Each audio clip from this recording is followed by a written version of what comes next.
we've made it work over the last 3.5 years, and that's why we're so strong as a couple. So we'd like to do cooking, shaving. I'd like to do something with you with all your CDs all around, maybe lying down or something, and go through them or whatever, because obviously there's all the music thing that you're into. Let's try the shaving thing, and if you don't like it, we can knock it out for approval, because we've never done the bathroom here. The bathroom here is really cool. Yeah. So should we start in here with music stuff? Well, let's have a walk through and just see technically what our problems are going to be lighting-wise. Okay. Look at this, sort of locker room type picture here, couldn't we? We just do exactly what you're doing there. Yeah. And just do something here. Yeah? Fantastic. Okay. Yeah, lovely. That's good. We'll get some gear and it'll be about 15-20 minutes. Right. Okay, terrific. Okay, cheers, David. I just got to the point where I'm just fed up with it. I don't do many of them, and I don't get like this a lot, but it's come to a point where I miss my wife and I want her here with me, and she's working, she's busy. Nothing I can do about it. And I've got about 20 people in the apartment walking about, putting lights up and wanting coffees and teas. Not you, but it's just a pain. Lift your head and go, lovely, spaghetti. Just got this thing about the smoke.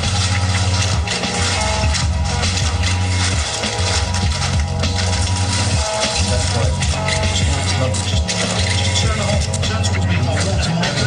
Oh, that's lovely.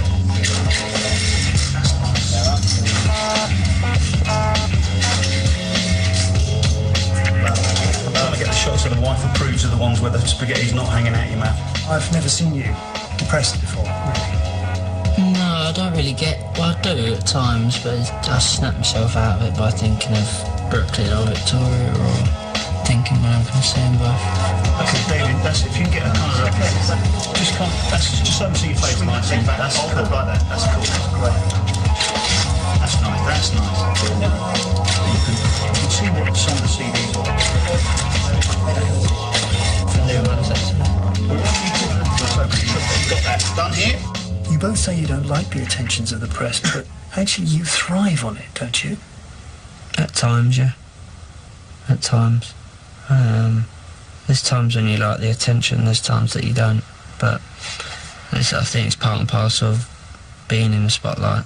You know, you've got to take the rough with the smooth. If you enjoy the good stuff that's written about you, you know, you've got to take the bad stuff. And I've had a fair bit.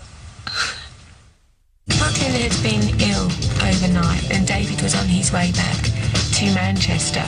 At that point in time, I felt it was my job and my right to be with my son when he wasn't well. He didn't turn up for training. We did a massive game on Sunday. He wanted to come home because when Brooklyn woke up, he wanted to be with him. David didn't really understand how important, missing a training session was. My son wasn't well early hours of that morning, and that was the reason I stayed with him. If he feels he's right, then he's right. You know, he is that way inclined. You know, all he wanted was me or Victoria. I think he should have phoned me in the first place. When he gets a bee in his bonnet, he will do what he wants to do. And then I'd heard that Victoria was out shopping that day. He says I was gallivanting around London. I thought that was unfair. I went to Marks and Spencer's to get some lunch for Brooklyn.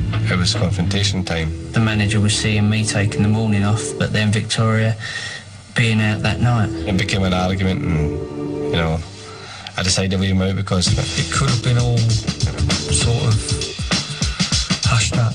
Some people said I was wrong, some people said I was right. There was debates after it for 2 weeks.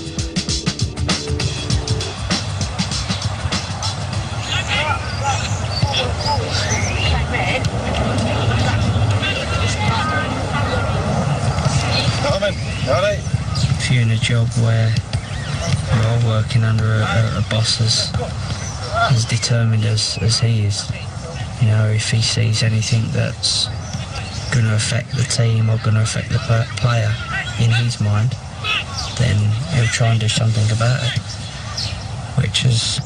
which has happened sometimes in my case. But players have learnt over the years. If you get on the wrong side of him, it's not a nice. It's not a nice side to see of him. You have entered a protected area and you are under surveillance. The authorities have been notified. When I have got something I'm worried about, I always go and talk to Gary, because I'm used to Gary's my best friend. Where's your wooden spoons, Gaz? Pardon? Wooden spoons. In that one. They were in that one. We're totally different. Gary would rather go home and have a quiet night in, and where I'd rather be dashing about.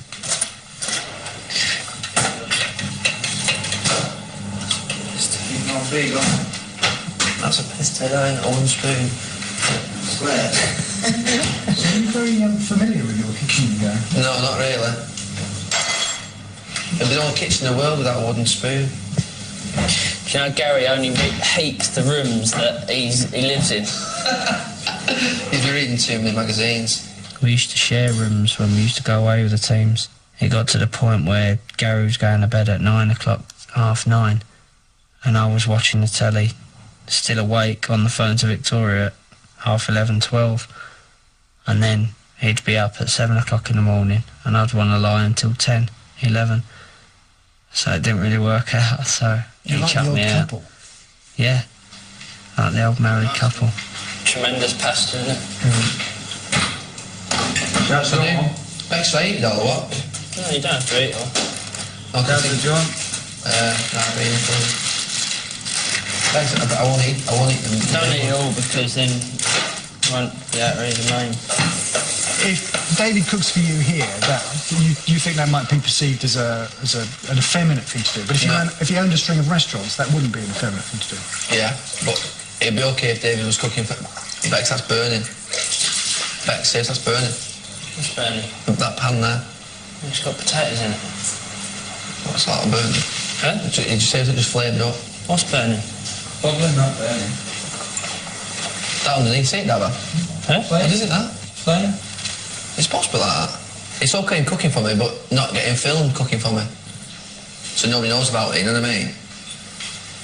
He's struggling to get out of this. Can't get out of it. Do you think it's feminine if we're around cooking for me? No, I think it's friendly. What would be an opinion? Friendly? I don't just come round to cook for you. I know you don't, no. But this is how this is. I'm staying here, that's why I'm cooking. I know you're staying here, don't get me wrong, you don't come round here and cook every night, either, yeah? Most of it. Well, you have done so far, but... if Victoria goes away, then I ask him to stay, and he stayed about 3 or 4 times now for about a week. And we did stay with Victoria once, didn't you, for a couple of weeks? Yeah.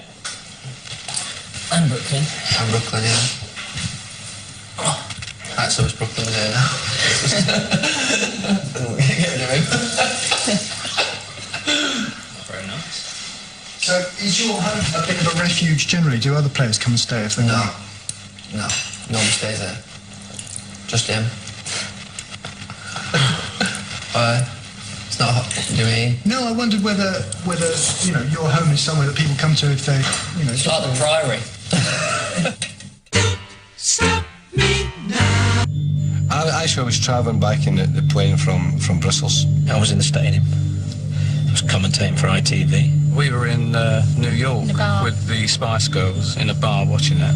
It's difficult to describe, really. It all happened so quickly. The captain announced that England were in extra time. The challenge came in. He went down. He flicked his leg out in a retaliation, if you like, and just a get off me type thing. It wasn't really a nasty thing. It wasn't a violent thing. He was never going to hurt the lad. And the lad's reaction, it's not the reaction you would expect from a professional football player, but that's what happens nowadays. And the referee just knew he was going to send him off. I knew he was going to send him off. I don't think we realised exactly what was happening. He kicked this guy and was sent off, and we were thinking, oh, that didn't seem fair. I didn't realise how serious it was, what he'd actually done. And to this day, not that I know a lot about football, I I think that there was a lot more to blame than David. I didn't think it was enough to get sent off for. I just think it was a reaction, not a good one, but a reaction to something. There was no malice in it. It wasn't going to break anyone's leg or anything like that. Everybody that played me like that looked round at me. You know, they're all like that. Looked round at me, I was saying like that. Not emotionless, not saying, you know, not showing a crack at all, you know. On the pitch, just put my arm around him, said, I don't know what you say. And I won't say unlucky, just basically, you know, it's happened. Put my arm around him, he walks off into the top. He'll probably be more lonely in the dressing room. It's a lonely feeling. That walk off a pitch feels like, it might only be 30 yards, but it feels like 30 miles.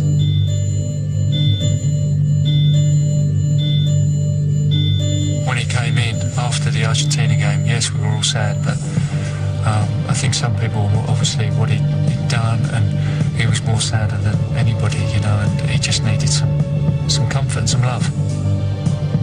I don't think anybody was prepared for what happened after that. It wasn't until, I think, the next day that we realised just what the repercussions were going to be. And I said, you get the blazes out of the country, just get whatever you're going to get now. He'd gone to see Victoria in America for a couple of weeks. You wouldn't believe half the things that went on. The Sun newspaper hanged him outside a pub, put a sarong on a dummy and a headscarf, and hanged him outside a pub. We had a phone tapped. The Mirror had a pull-out dartboard with David's head in the middle. We were followed to the airport. He was the most hated man in Britain. Everybody just thought it was so unjust at the time. Now, these things happen in football. This wasn't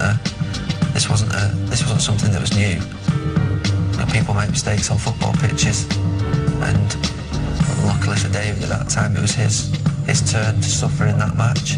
It's not a crime to make a mistake. It's a crime not to learn from it. And I think where David's been really special in that is he's learned from that. I actually think that he went to the World Cup a boy and came home a man. Yeah, I do think about it at times.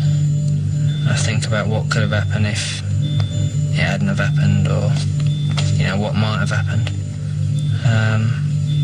But it's something that I've come to terms with. So, England captain then? I know, can you believe it? 2 years ago I was the most hated man by English fans. And now I'm England captain. Do you know, even if it is for just one game, you know, still amazing that I've been made England captain, 25 years old. I'm just so proud of him. He's wanted this for a long, long time. He's always said, wouldn't it be amazing to be England captain? So, you know, it's just a dream come true to him, and I think he's quite shy, but I think he will really, really try and do the best that he can. Fingers crossed the new manager coming in will make me captain, but I have to wait and see. But no one can ever take this away from me. It's funny, you often talk about people taking things away from you. Fame can be taken away from you as easy as it can be given to you.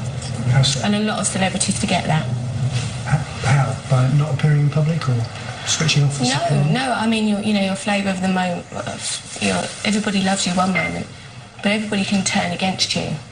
You know, or in David's case, maybe not play him, or in my case, not buy my records. We might still be famous for a couple of years after that, but then people start saying, oh, do you remember that David Beckham who used to play for that Man United, who used to be a good player, who used to be England captain just that once? It's scary in a way. Is it? Are you afraid of that? Wouldn't you like the anonymity? No, of course you're scared of it. I'm going to enjoy it. You know, it's exciting to just play for England, but when you go into England, you know, obviously, you know, they're great players. Every player that comes into the squad is a good player and has got great ability. I think it is hard work because obviously you don't play with them, you know, week in and week out like you do when you're with your club side. So coming away with England, you have to sort of learn a lot of things about the people you're playing with in a short space of time. The enormous learning curve that he's going through, I think, is only going to help for him to first realise about himself, but then to obviously give to others. You know, I can see that I'm a better captain now than I was 10 years ago. And I think because they've learnt through his experiences that it's going to make him a great England captain. I'm sure he will be. I really am.